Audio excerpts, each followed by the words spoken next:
resist the fear factor, that if you're happy with Alpha, that's great. If you're not, you should do something different, and you shouldn't be afraid that you don't have the resources or there aren't qualified people out there to assist you, because there are, and they'll be banging down the doors or clamoring for your business. They're out there. I'm not here to be unduly critical of Alpha, because I do believe Alpha has a long history, and the reason why, at least until fairly recently, pilots were perceived as highly regarded professionals, a lot of that is attributable to Alpha and its efforts. And as I said, if you're fine with Alpha and you're happy with your representation, stay with Alpha.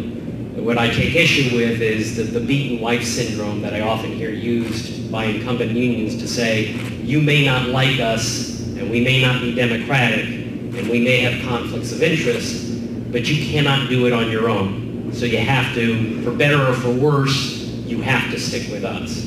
And I think you all need to understand that this idea of an independent union is a very well-trod path, that many groups have done it. The American pilots, the UPS pilots, the aircraft mechanics at Southwest.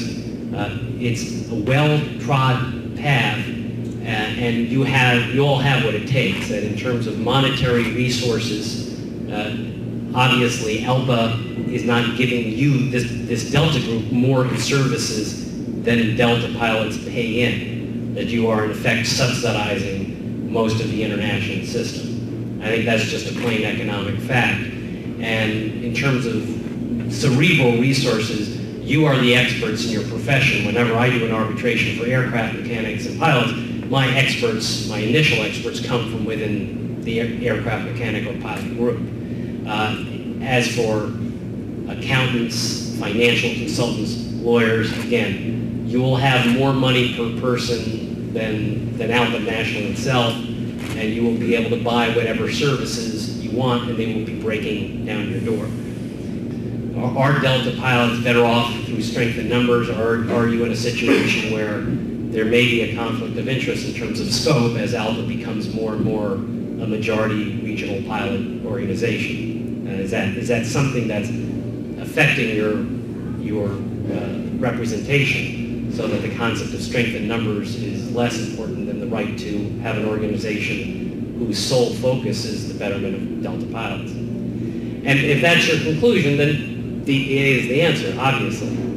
What I am saying, again, for the last time, and then I'll sit down, is that you shouldn't be afraid. You inherit the contract that exists now, that's a legal black letter law provision, is that you will step into the shoes of Alpha, you'll inherit the contract, you'll have the dues money that Alpha had, but you won't be subsidizing other groups, and you'll have all the experts and assistants and attorneys you could want. So whatever your decision is, don't make it out of fear. Make it based on what's going to serve your career and your family best, being with Alpha or having a Delta-specific